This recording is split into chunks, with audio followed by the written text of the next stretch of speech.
Hello everyone. আজকের ভিডিওটা basically হচ্ছে আমাদের ভিডিও মেক করতে যা যা প্রয়োজন হয়। তো একটা স্টুডিওর জন্য আমাদের কিছু জিনিসের প্রয়োজন হয়, যেমন একটা সফট লাইট বক্স, ট্রাইপড, আরো অনেক জিনিস বানাবো, যেমন পেন হোল্ডার, ফ্লাওয়ার ভাস, ওয়াল গ্রিড। তো চলো স্টার্ট করা যাক। সবার প্রথমে আমাদের প্রয়োজন কার্ডবোর্ড। কার্ডবোর্ডগুলোকে আমি কিছুটা এমন 4টে পিস করে নিয়েছি। তারপর কার্ডবোর্ডগুলোর পার্টগুলোকে আমি এইভাবে সিলো টেপ দিয়ে জোড়া লাগিয়ে নিয়েছি। আমি সিলো টেপ একদিকেই লাগিয়েছি, কারণ 2 দিকে লাগালে ফোল্ড করতে অসুবিধা হবে। আমি ভেতরে গিফট র্যাপিং পেপার ইউজ করেছিলাম। কি জানি কিভাবে ক্লিপটা কেটে গেছে। সফট লাইট বক্সের ওপরটা ঢাকার জন্য এরকম ছোট একটা কার্ডবোর্ডের পিস কেটে লাগিয়ে নিয়েছি। তারপর আমি সফট লাইট বক্সটাকে আরেকটু প্রফেশনাল লুক দেওয়ার জন্য আমি এখানে ব্ল্যাক চার্ট পেপার ইউজ করেছি। তারপর আমি সাইডে উইন্ডো টাইপ কেটে নিয়েছি, যাতে লাইটটাকে লাগাতে পারি। এরপর আমাদের চাই বাটার পেপার। আমার কাছে বাটার পেপার ছিল না বলে আমি এখানে ওয়ালপেপারের যে পিছনের অংশটা হয় সেটাকে ইউজ করেছি। আমাদের সফট লাইট বক্স বানানো কমপ্লিট। জাস্ট লাইটটা লাগালেই হয়ে যাবে। চলো ট্রাই করে দেখি এটা কি আসলেই কাজ করছে কিনা। এটা হচ্ছে সফট লাইট বক্স জ্বালানোর আগে, এটা হচ্ছে সফট লাইট বক্স জ্বালানোর পরে। এটা হচ্ছে আমাদের ট্রাইপড। এর জন্য আমি প্রথমেই নিয়ে নিচ্ছি হচ্ছে ধূপকাঠির প্যাকেটের ভেতরে যেই লম্বা স্টিকটা থাকে না, সেটা। অবশ্য সব ধূপকাঠির প্যাকেটের ভেতরে থাকে না। এরপরে আমি কার্ডবোর্ডকে গোল করে কেটে নিয়েছি। এমন 4টে আমাদের লাগবে। কার্ডবোর্ড গুলোকে গ্লু দিয়ে ভালো মতন লাগিয়ে নিয়েছি আমি। তারপর খরগোশের কান যেমন হয় সেমন ভাবে শেপ দিয়ে কেটে নিয়ে গ্লু দিয়ে লাগিয়ে নিয়েছি। ট্রাইপডের নিচের পাটটা ভুলে ওপরে লাগিয়ে দিয়েছিলাম। তারপর আবার ঠিক করে লাগাতে হয়েছে আমাকে। এরপর আমি টিস্যু পেপার আর ফেভিকল দিয়ে ভালো করে কভার করে নিয়েছি, যাতে ট্রাইপডটা আরো স্ট্রং হয়। শুকিয়ে নেওয়ার পর আমি ভালোভাবে জেসে অ্যাপ্লাই করেছি, দিয়ে হোয়াইট অ্যাক্রিলিক কালার ইউজ করেছি। দেন আমাদের ট্রাইপডের কান দুটোকে পিঙ্ক কালার করে দিয়েছি। রেডি আমাদের ট্রাইপড। চলো এবার এটাকে ট্রাই করে দেখি কেমন কাজ হচ্ছে। এটা ওপর থেকে কিছুটা এমন রেকর্ড হচ্ছে। তো আমাদের নেক্সট ক্রাফট হচ্ছে ফ্লাওয়ার ভাস। এর জন্য আমি নিয়ে নিয়েছি একটা খালি কৌটো। ভালো করে এটাকে পরিষ্কার করে নিয়েছি, দিয়ে কৌটোটার ওপরে যে প্লাস্টিকটা ছিল ওটাকে খুলে নিয়েছি। তারপর কৌটোটার ওপরে জেসো অ্যাপ্লাই করেছি। আমি জেসোর 2টো লেয়ার অ্যাপ্লাই করেছি, যাতে হোয়াইট কালারটা একটু কম ইউজ হয়।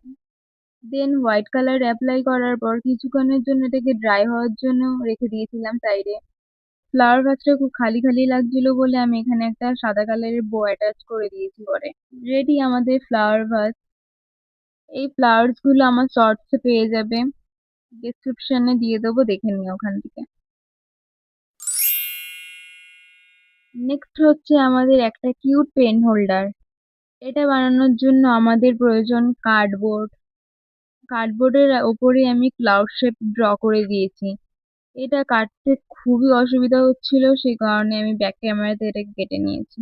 তোমরা চাইলে আমার মতন শেপ করতে পারো বা নিজের পছন্দ মতন যে কোনো শেপ দিতে পারো। দেন যত পার্টস ছিল সেগুলোকে ভালো করে গ্লু দিয়ে অ্যাটাচ করে নিয়েছি। গ্লু লাগানোর পর আমি এটাকে কিছুক্ষণের জন্য শুকাতে দিয়েছি, তো স্ট্রাকচারটা যাতে স্ট্রং হয়। এরপর ফেভিকলের সাথে জল মিক্স করে টিস্যু দিয়ে পেন হোল্ডারটাকে ভালো করে কভার করে দিয়েছি। 1 ঘন্টার জন্য আমি এটাকে শুকানোর জন্য রেখে দিয়েছিলাম। শুকানোর পরে আমি ডাইরেক্ট জেসো অ্যাপ্লাই করেছি। ফার্স্টে ভেবেছিলাম আমি স্কাই কালার করব, বাট পরে কিভাবে স্কাই কালারের জায়গায় ইয়েলো কালার করে দিয়েছি। এটা বেসিক্যালি আমার নতুন ডেস্কটাকে অর্গানাইজ করার জন্য করেছি। এই কালারটাকেও সেই অনুযায়ী করেছি। আমার মনে হচ্ছে স্কাই কালারের থেকে ইয়েলো কালারটা বেটার মানাবে। পেন হোল্ডারটা যাতে আরেকটু কিউট লাগে, তার জন্য আমি কিউট কিউট আই ড্র করে দিয়েছি। তো আমাদের পেন হোল্ডার রেডি। এটার ভেতরে চাইলে তোমরা অ্যাক্রিলিক কালারসও রাখতে পারো বা যা খুশিও রাখতে পারো। আমি এখানে আপাতত ব্রাশ পেন রেখেছি। এটাই আমাদের লাস্ট কার্ভ। এর জন্য আমাদের দরকার নিউজ পেপার। চাইলে তোমরা নর্মাল পেপারও ইউজ করতে পারো। প্রথমে তোমরা ওয়াল গ্রিডটা যতটা বড় বানাতে চাইছো সেই অনুযায়ী পেপারটা কাট করে নেবে। তারপর পেপারের একদম কোনায় গ্লু লাগিয়ে এমন ভাবে রোল করে দিতে হবে যতক্ষণ না পেপারটা শেষ হচ্ছে। এরকম আমি অনেকগুলো স্টিক বানিয়ে নিয়েছি। প্রথমে আমি 4টে কোণে 4টে স্টিক লাগিয়ে নিয়েছি স্কোয়ার শেপে। দেন একটা একটা করে স্টিকগুলোকে লাগিয়েছি। স্টিকগুলো লাগানোর পর কিছুটা এমন লাগছে। তারপর জেসো দিয়ে ভালোভাবে এটাকে কভার করে নিয়েছি। জেসো শুকিয়ে যাওয়ার পরে আমি হোয়াইট অ্যাক্রিলিক কালার ইউজ করেছি। ওয়াল গ্রিডটাকে আমি অনেকটাই বড় বানিয়েছি, সেই কারণে পুরোটা কালার করতে আমার 20 মিনিটের বেশি লেগেছে। তো চলো ওয়াল গ্রিডটাকে আরেকটু অ্যাস্থেটিক লুক দেওয়ার জন্য কিছু বানানো যাক। আমি এখানে কিছু ছোট ছোট পাতা বানিয়ে পাতাগুলোকে কালার করে দিয়েছি। দেন একটা সুতোর মধ্যে পাতাগুলোকে গ্লু দিয়ে অ্যাটাচ করে নিয়েছি।